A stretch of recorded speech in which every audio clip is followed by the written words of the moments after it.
Hello and welcome everyone. My name is Ruby and I'm from CareSmartz. Today's webinar topic is navigating Medicaid and VA for home care success amid government cuts. Before we dive in, just a few housekeeping notes. First of all, this webinar is being recorded. So if you need to step away or want to revisit anything we discussed today, no worries. We will be sharing the recording along with the slide deck after this session. And to keep things running smoothly, all attendees will be muted during the presentation, but we definitely want to hear from you. So please feel free to drop your questions in the chat or Q&A box as we go. We'll set aside some time at the end of the session to go through as many questions as we can. With that out of the way, let's get started. Great. Here is a quick look at what we'll be covering today. We'll start with a very brief introduction to CareSmartz, so you have some context about who we are and what we do. And after that, I'll introduce our amazing guest. We are really excited to have him with us today. Then we'll move into the discussion where we'll dive into some really valuable insights and real-world experiences. Towards the end, we'll open up things for the Q&A. So again, feel free to submit any questions you have during the session. And we'll finally wrap things up by sharing a few resources that you can take away and explore further after the webinar.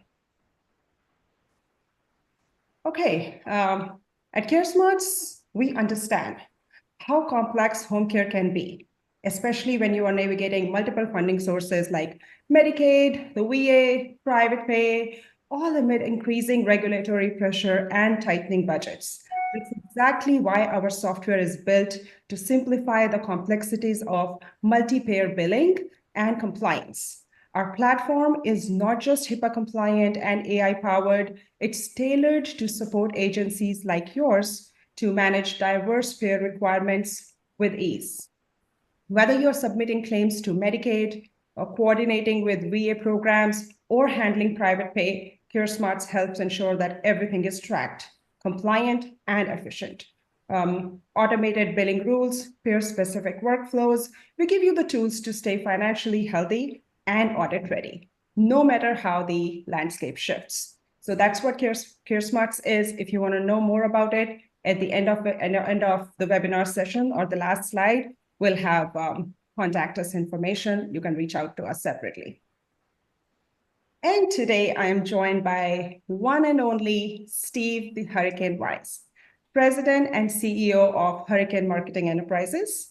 Together, we are going to dive into how home care agencies can adapt and thrive amidst changing government funding landscapes.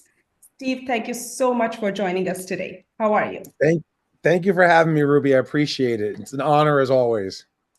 Thank you. Thank you. So let's dive in. Let's get started. Let's kick things off with the idea of diversification. Many agencies really solely rely on Medicaid or VA, but we are seeing a shift, Steve.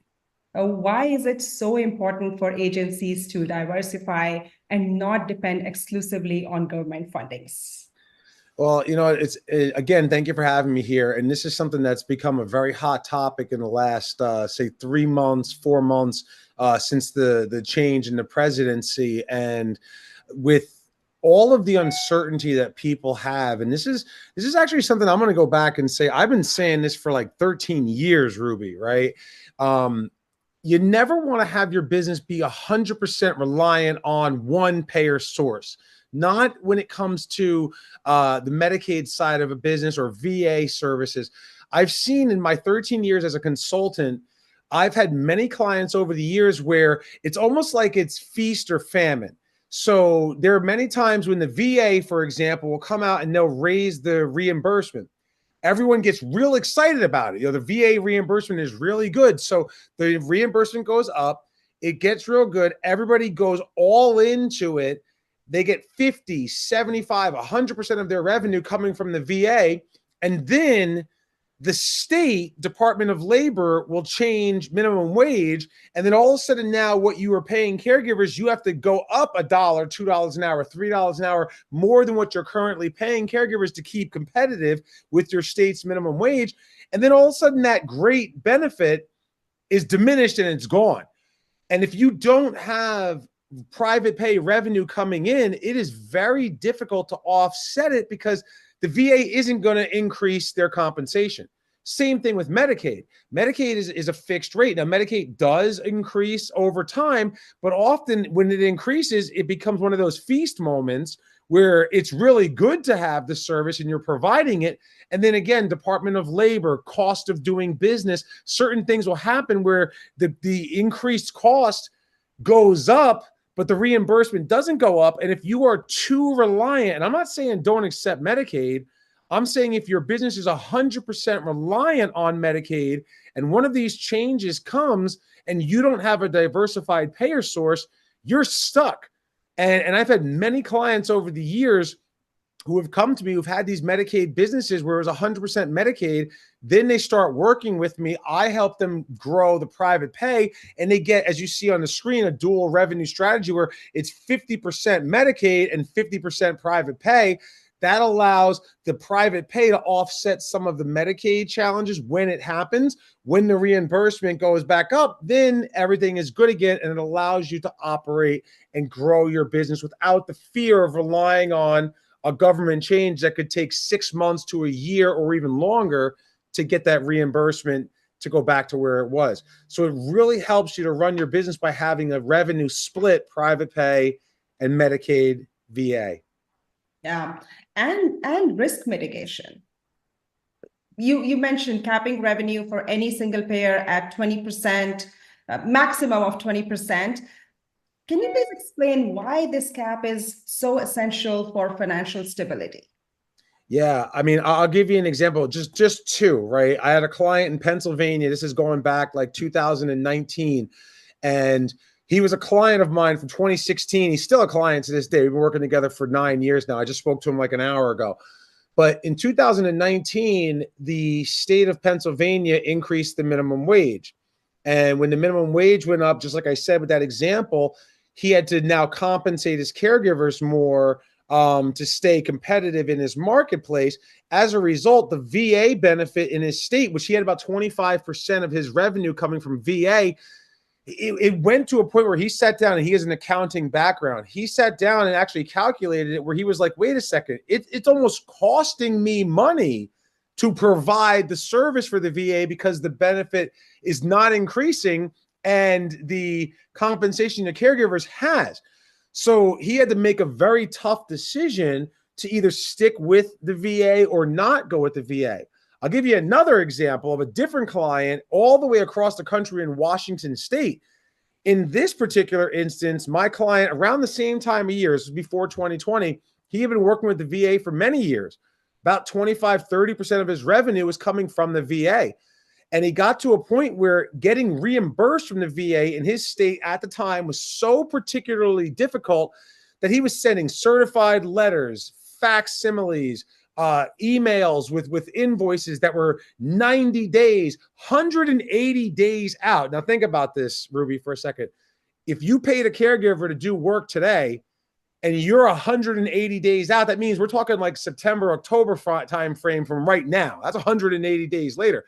He's still floating this money. He ended up going with his accountant. Thank God, because he had a lot of private pay and I was working really close with him. He was like a $5 million business. He ended up writing off over $100,000 in monies owed to him from the Veterans Administration that they would not pay him back. Now, the reason why I say thank God he was working with me, he had all the revenue coming in, is because of the private pay side, he was able to weather the storm of $100,000 loss. I mean, imagine writing off $100,000 in losses that you will never collect from the government, because when the government says they're not paying you, they're not paying you. And those, both of these examples were two people that got burned by the government that were able to overcome and weather that storm because they mitigated their risk by reducing the amount that they're taking. You can take VA, but don't make it 100% of your business. Yep. I recommend 10, 20% of your business VA, so you can service the veterans, still serve, but only allow a certain percentage of your revenue come from one of these government payer sources, and then the rest you bring in private yourself. That's how I teach people to run their businesses, so that they're financially responsible and they can weather any changes the government throws their way. Absolutely. I think that's a great point for our audience today. Diversifying income sources and capping it to a certain percentage is definitely going to keep things going smoothly. Awesome. I love it. Next, let's transition here. So transitioning from a government-only model to a mixed model is a big shift. How can agencies create a solid sales framework for private pay, especially when they are accustomed to Medicaid-driven operations? First, tell us about this, and then I have a follow-up as well. I know this is a big topic. Yeah, this is we'll spend a lot of time here with this slide. Like, we'll just start with the first bullet, where the highlighted part with the structured sales framework. You know, when you're part of the MCOs and you're receiving the patients for Medicaid, when you're working with the Veterans Administration and they're sending patients to you, you don't really need a sales department for that, right? So in order to transition to this mixed model, you need to have a little bit of a sales department. What I recommend people do, I recommend people go first and foremost by hiring a business development professional. Now, I'll talk about the business development professional for a moment here. We don't want to, first of all, we don't want to call them or hire a marketing rep, all right? A marketing rep is a very broad topic. When you go to hire a marketing rep, you place an ad, you're going to get a lot of marketers contact you. And a lot of the marketing contacts or marketing initiatives, such as sending out emails, drip campaigns, managing social media, following up on emails that come in, all of those things are important and they do help. But we are specifically looking for a business development professional. And that's a little bit different. Business development, this is an active person who is out of the office. They're not in the office all day, every day. They may spend an hour in the office, a couple of hours Monday or Tuesday, a couple of hours on Thursday. The rest of the week, they're out on the road marketing. They're going to referral sources, which we'll talk about in a little bit. They're developing relationships. They're bringing in leads. They also are meeting with prospective clients. So when an inquiry comes into the business, they're the person who jumps on the inquiry. They schedule an appointment. They go out, they sit down with the patient, and they sign them up. I'm actually going to hold something up here. Something I teach all of my clients how to do is to create a good old-fashioned sales presentation binder, right? And this sales presentation binder they use when they sit down and they meet with a prospective client. Now, why use a binder as opposed to a tablet or something of that nature? You can use a tablet. You can sit down with this sales process and run through this process and sign people up. The reason why I like using the binder, my clients like using the old-fashioned binder, is because this is the speed of your patience. So when you're sitting down with somebody 90 years old, they don't want to see a tablet. A tablet is technology that's beyond what they don't like it. Point blank. They don't like it. This flipping through a page, that's more their speed. That's more their generation. That's more their comfort zone. So it makes it easier for you to relate to your customer. It makes it easier for you to relate to your patient. As you're flipping through the pages, when you have a process, this is a sales process. This is what does the selling, so that your business development professional, or when you really scale it big and you have multiple people, you can have nurses, you yourself as the owner, you can have an operations manager go out and sit down with the patient. The sales process, that's what convinces the person to sign up for services with you. And then you, as the person representing the company, you can focus on what is the care to be given, how many hours a week, the recommendations that you're going to make, etc., so that you can come up with a plan to keep this patient home and out of the hospital. One last thing I'll throw out there under the sales structured framework is also having a strong inquiry management process. This is where everybody in your business is trained on how to answer a phone when an inquiry comes in. Everyone is trained on how to manage a web lead that comes into your organization, and you can You know how to get on the phone with them or set up an appointment to meet with them for a consultation to discuss services in person. I'll even go as far as to say that you can even add, there's a specific company out there I do some business with called Home Care Quote. And Home Care Quote is great. They're actually a company where they can tie in and get people quotes for services and then contact you. You reach out with your inquiry process, and then you can help get the person the consultation they need. And so it kind of helps with the automation of it. But either way, we need to have the sales systems in place, inquiry management, go out, close, and sign people up paired with direct referral marketing. That structure will help you to convert private pay customers. Absolutely. And the referral networks. What role do referral networks play here, like social workers, discharge planners? In this transition, there is a huge power in those referral networks. Let's talk about those for a little bit. Yeah. So like the last paragraph you see right here, it says active engagement with referral partners.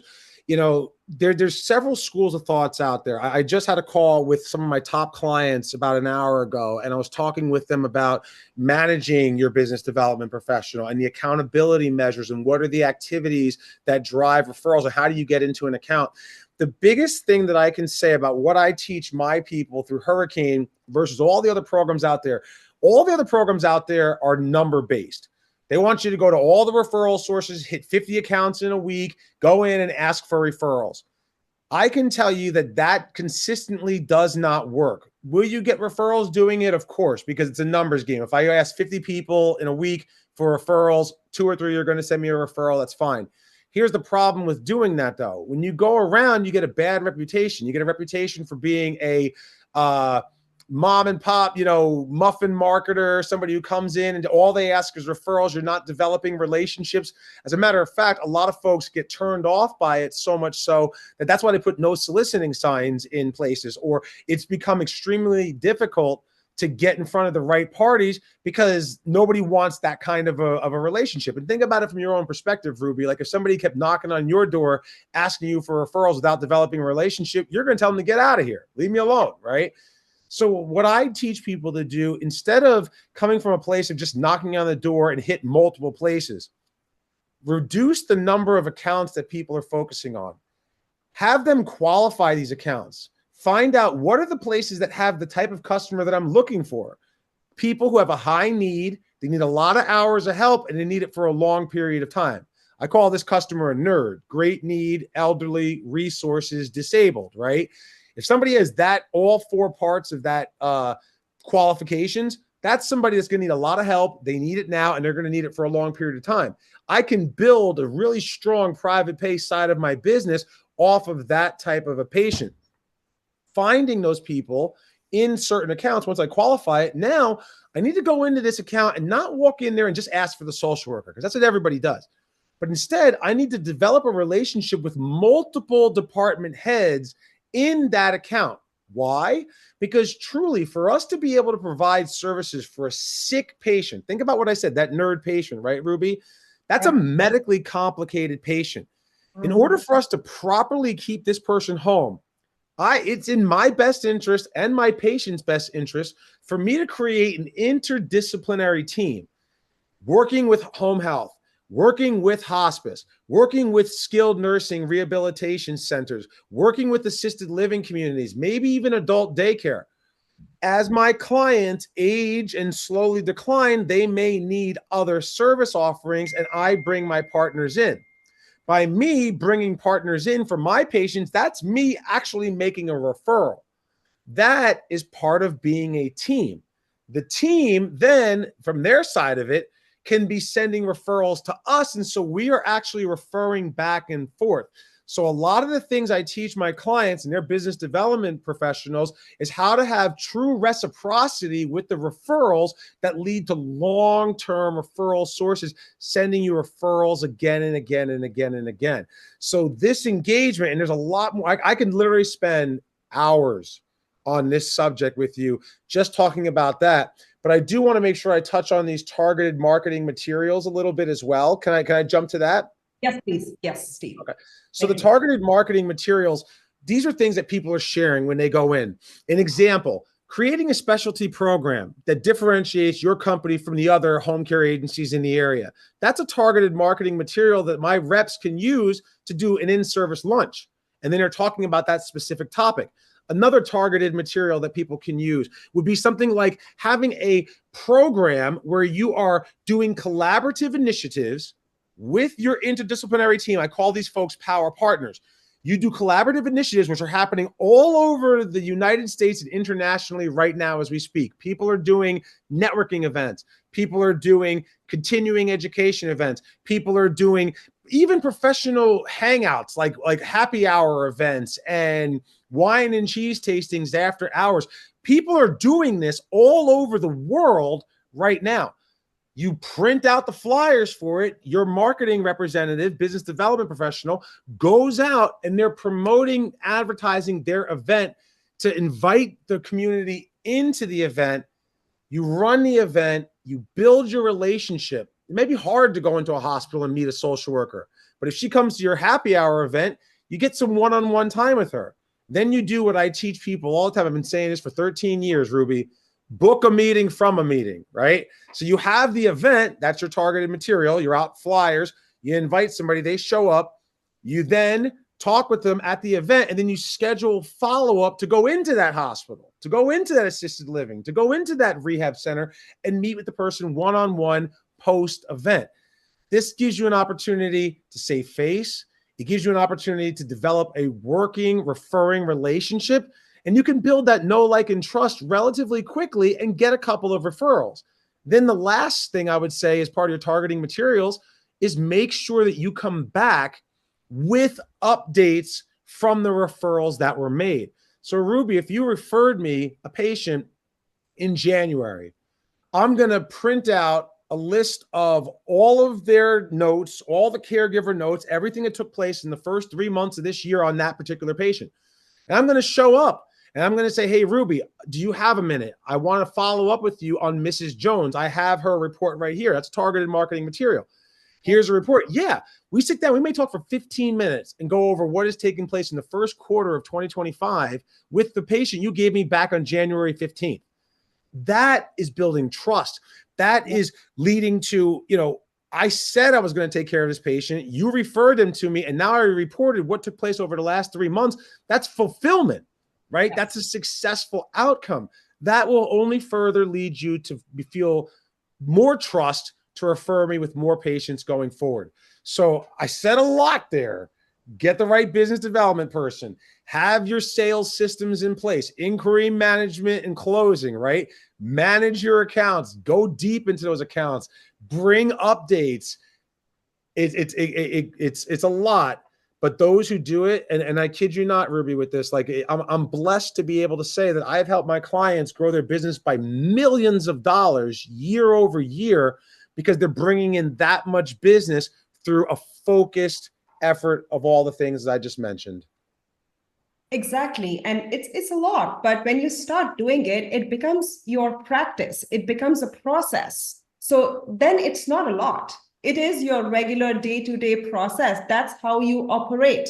And that's how you bring more and more clients without even realizing that it's any extra work that you're doing. So it's just— And you're right. It'll actually, you'll get better at it over time. In the beginning, it's always intimidating, right? We've never done private pay. Well, you know how to staff a case, you know how to manage a patient, you know how to hire caregivers, like you know how to do that already. So you bring in the people to do the parts that you don't know. They start bringing it in, and then all of a sudden 3 months, 6 months, a year goes by, and your business is starting to look completely different than it did when you first started. Exactly. It becomes a practice. You operate that way. So beautiful. Thank you, Steve. A ton of knowledge here. We also know that operational efficiency is key. Right, Steve? So what are some of the effective operational strategies that agencies can use to navigate regulatory hurdles or expand into private pay services? So as far as the regulatory hurdles go, this is where I always talk to people about looking to expand your service offering. I have a lot of clients right now, many clients who are adding skilled nursing as part of their private pay service line. When you think about the nature of a nerd patient, as I mentioned before, great need, elderly, resources, disabled, somebody who has a lot of need, who fits that category, they could probably benefit from a nurse coming out regularly. They might have Lovenox injections because they came back with swollen legs from their congestive heart failure episode to happen. And you got to go out there, twice a day and give somebody an injection for 14 days. Having that component there is huge. You may have a family that lives out of state and they want you to almost be I call it the rent-a-daughter, right? But having a social worker that works for your company provide care management services to coordinate care for a patient because the loved one, their son or daughter, lives in another state. They're hundreds and thousands of miles away. So these are other things that you can do that can help you to leverage these regulatory hurdles by increasing what the service offering is and just following what the board of nursing for your state tells you to do. As far as the sales team to expand into a new private pay source, yeah, you're going to have to hire properly for it. You're going to have to find people who fit the mold for it. You can't just bring in an unseasoned person, especially if you don't know how to do it. So you want to find somebody who has the experience, who can do it, and bring it in. I may consider bringing in an executive director that sells. I have a lot of people that as they're scaling and growing their business, they get to like this $3 million mark, right? $4 million mark. And that seems to be a hurdle where a lot of people have a hard time getting to the next level, which would be 5 million and beyond. A lot of times I say, bring in an executive director who's somebody who's almost like another owner of the company, but they're not. You do a little bit of revenue share compensation, but they're not an owner of the company. They don't get equity unless that's something that you decide to work out down the line. But you do this revenue share model with them. Now all of a sudden it's like you have a business partner and they can focus running the business while you focus on expanding and guiding the business where it's going. The business will get to $5 million in no time when you make this right hire. Another thing I'll add to this too with your private pay services is making sure that you bring in another company. You see, it says invest in training. So yeah, you can reach out to me. I'm the one who's talking about it. I can help you. Home care evolution, right? I can help you I do this all day long with people. But if I'm not your flavor, if I'm not your cup of tea, I know some people don't like my personality a little bit. I get it. There's other companies out there. There is not one trick, one person that can do anything. There are other people out there that can help you add this to it. But instead of trying to figure it out and spending weeks and months and even years, you can invest, $10,000, $20,000 in a consultant who will work with you over the course of 6 to 12 months and help you launch a private pay division. And think about what I just said, Ruby, right? Yeah, $10,000, $20,000. That's what it costs, right? You're launching a private pay division, but you do it right. And then that private pay division in its first year brings in $500,000 in revenue. 10 grand, 20 grand is a drop in the bucket. That's 2% on $500,000. And then in its second year, it does $1 million in revenue, all from what you invested in there. So, truly the juice is worth the squeeze. The cost that it is it cheap? No, but a good product isn't cheap and a cheap product isn't good. But all of these consultants out there, there is a reason why we've been here for as long as we have. I've been doing this for 13 years, and many of my competitors have been doing it for a decade also. We're around for as long as we have because we know what we're talking about, and we can greatly expedite that process. Instead of trying to figure it out, pay somebody who knows how to do it and get you there 3 to 6 months, as opposed to many years stumbling along the way. Absolutely. So investing in the right training and building a great sales team are crucial here. Can you give us some examples of what agencies should focus on when it comes to training? When it comes to training, you want to make sure that from any consultant you're working with, because this is bringing in something that you are not doing, they better have systems for you. They better have some kind of an inquiry management training system where you can manage inquiries, because you're not right now as an agency that's accepting Medicaid or VA only, you're not really managing inquiries. So that's something that's missing. That's a system that you're missing. And then a closing process that I talked about before, some way to get a customer who is not paying for services to pay for services, right? They're contacting you. They need the help. They know they have to pay for it, but there's a sale that's involved. And I find that that's something that a lot of folks, and it's okay. If you're a nurse, you shouldn't know how to sell, right? That's not your skill set, right? If you're a scheduler, you shouldn't know how to sell. That's not your skill set. If you're a recruiter, you shouldn't know how to sell. That's not your skill set. So you want to make sure that you're bringing in a company that has these vital systems so that then you can bring it into your organization and then turn inquiries that do come in into paying customers. Another thing I'd make sure that you take a look at is look at the software you're using. A lot of the software that you're using, there are Medicaid specific softwares out there, and then there are ones that are made for private pay. And maybe there's some that overlap, but make sure that if you are bringing in private pay, that the software that you're using helps you to manage it, because you're going to now have to manage a payer source, and it'll be a different payer source per person, right? ACH, credit cards, and then ACH credit card per person. So someone who's doing all of that billing for you, your billing department, maybe you're used to billing out Medicaid, you're used to billing the VA in one way. Well, this way now you're sending invoices, and you're auto payment processing with the ACH again, or you're charging credit cards and you're sending paid invoices every single week. These are things that you're not currently doing that you will have to do when you're accepting private pay. But again, you control your margins on the private pay. If the Department of Labor says you have to start paying, a certain minimum wage, and by the way, most home care agencies are not paying minimum wage. But what I'm saying is if the Department of Labor in your state raises minimum wage, and now all of a sudden your caregivers go from making $3 or $4 an hour over minimum wage to making like $1 or $2 over minimum wage, that cushion isn't there. They're going to start wanting to make more money, right? Because the minimum wage is going up. Home care is a hard job. I can leave you as a caregiver and go work at McDonald's and work the same amount of hours, but it's a team environment. I'm not one-on-one with I'm not giving somebody a shower. I'm not changing a soiled diaper. I'm just cooking food, right? Or I'm taking out the trash. That's an easier job. That's why it pays less. But if the minimum wage goes up, people will jump ship. So you can adjust it accordingly with your private pay. As the market changes, you adjust your rates accordingly. And there's a lot of other things that go into it and things that I could show people and stuff if I'm working with them. But, these are the things that you have to consider as you go to navigate it. And these are operational things as you're navigating the hurdles of adding a private pay revenue stream to your Medicaid or VA business. Absolutely. Yeah. Thank you, Steve. You're welcome. The final one today is finally for those agencies that are still Medicaid or VA only. Political advocacy is crucial, Steve, right? So why should agencies engage politically, and what role does lobbying for better reimbursement play in their long-term survival?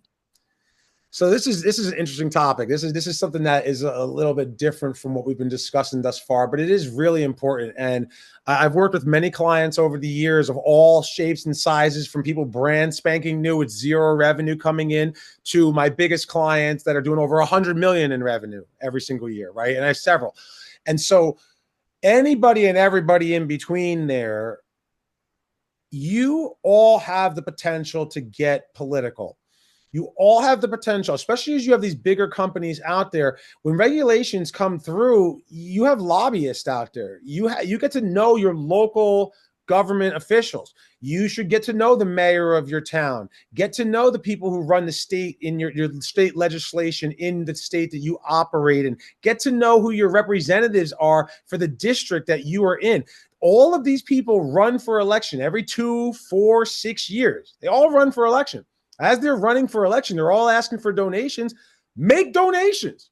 Get like their tax write-offs. If I have a $5 million Medicaid business, I can make a $20,000 donation. I can afford to do that to get somebody elected who's going to help me grow my business. If I make that kind of a donation, you bet that politician is somebody who is concerned about me and what I'm asking for because of the contribution I'm making to their campaign.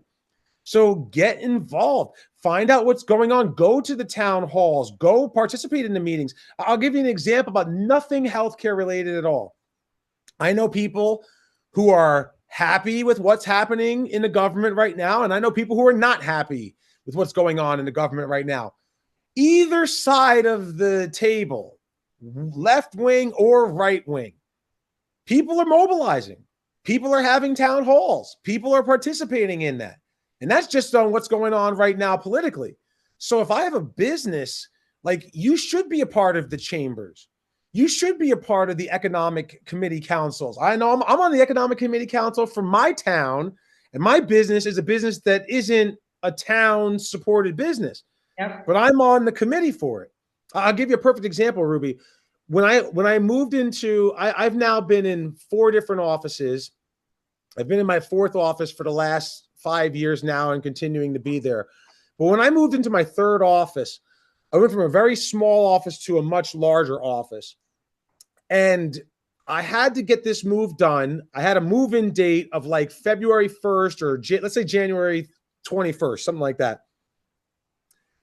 The office was ready to go. The structural engineer from the township came in and gave his approval, his permit approval. The fire inspector came, the pipe and plumbing people came. I got all the approvals that I needed from the township in like 2 days. Mm-hmm. The only person that was holding it up, and 2 weeks had passed, the only person holding it up was the electrician. The electric council did not come in and take a look at it, and they moved a couple of things to get the room ready for me and my staff, whatever. So it was supposed to be January 21st. Then all of a sudden they pushed it back to January 31st.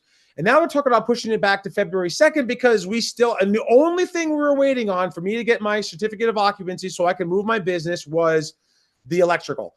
And because I was on the economic committee and I was part of the economic committee council for my town, I knew the mayor and I knew all these other people in my town. And this guy wasn't coming out. They weren't coming out and inspecting it. And I had a big boot camp. My boot camps, I make a tremendous amount of revenue from it. It's a big event. And I was going to have to delay moving into my office, and stuff was everywhere. I had to get moving now or put it off another month and a half because of the boot camp coming up at the end of February that year. And so I went right to the mayor and I said, Mayor Cohen, it's Steve Weiss. How you doing? Good to see you. I've been trying to move. I've been waiting on the electric department to get out here for 2 weeks now. Now they're pushing back. We have no end in sight. We need to get this done. The guy came out that afternoon and he approved it, whatever. And he goes, you didn't have to call the mayor. And I said, yes, I did. Because it's been 2 weeks. I've been waiting for you. Everybody else came out right away. I know you got stuff to do, but you're going to hold up my business. That's not right. So I gave everybody, that's a real example. That happened 2019. We're going back like 6 years ago when this happened.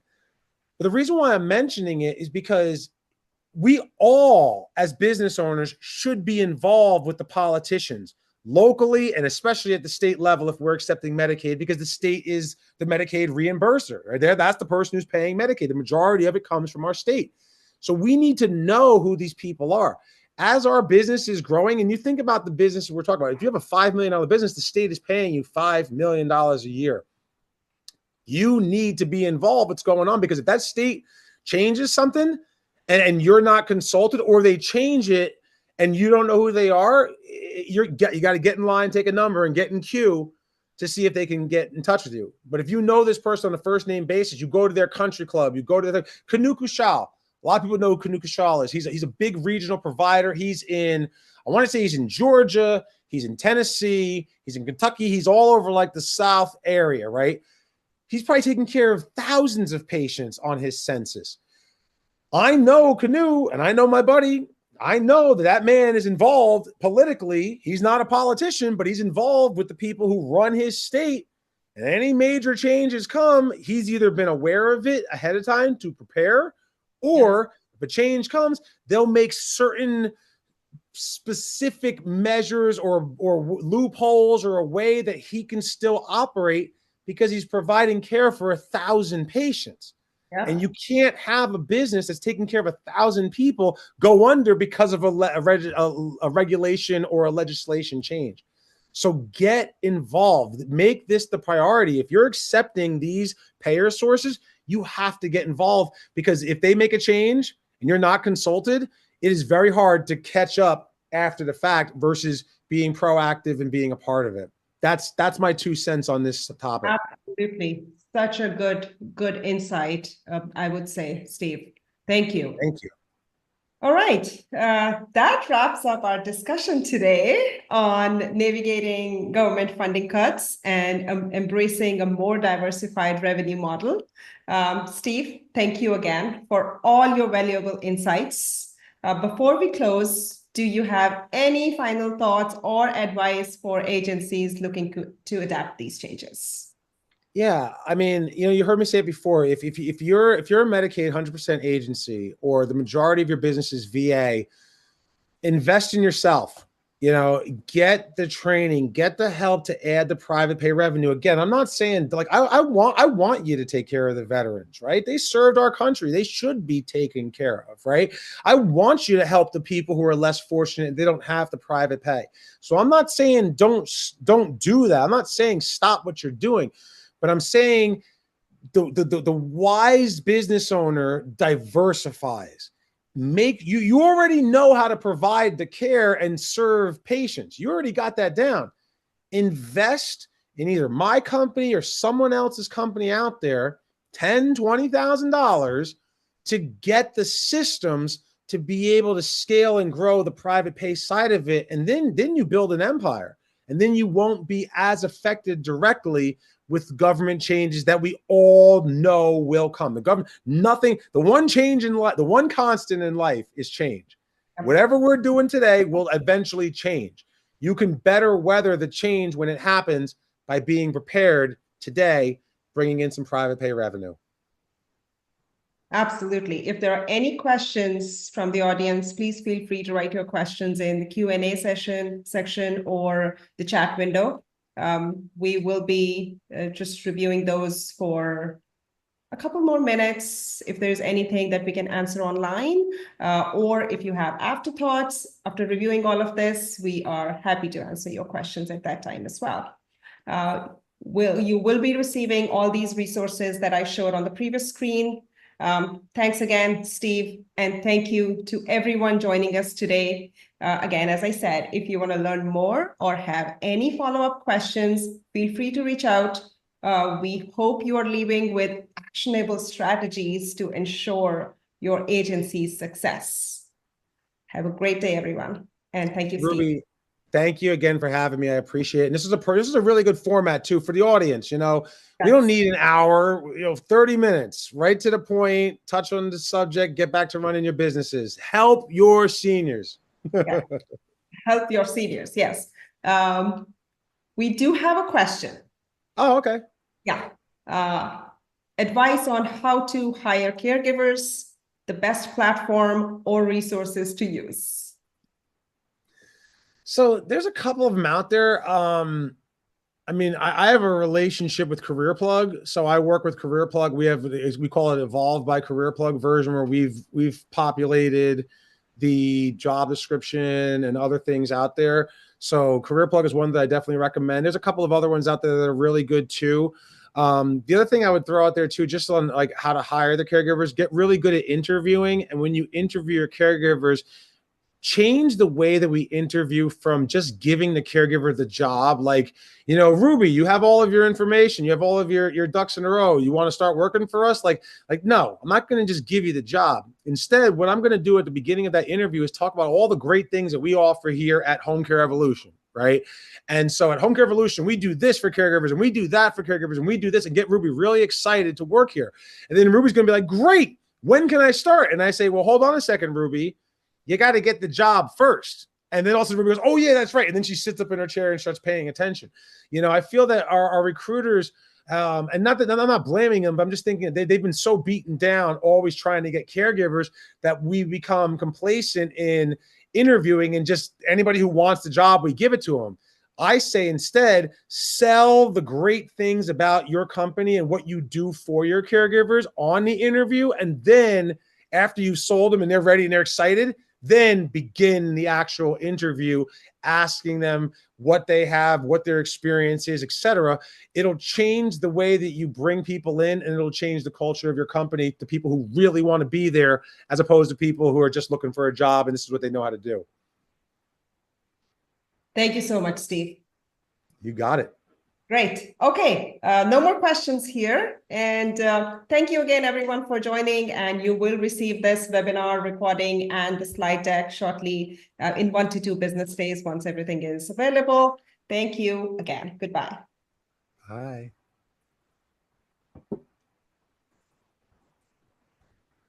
That was great. Yeah. Awesome. Thank you. Thank you very much. And I like, actually, I do. I like to.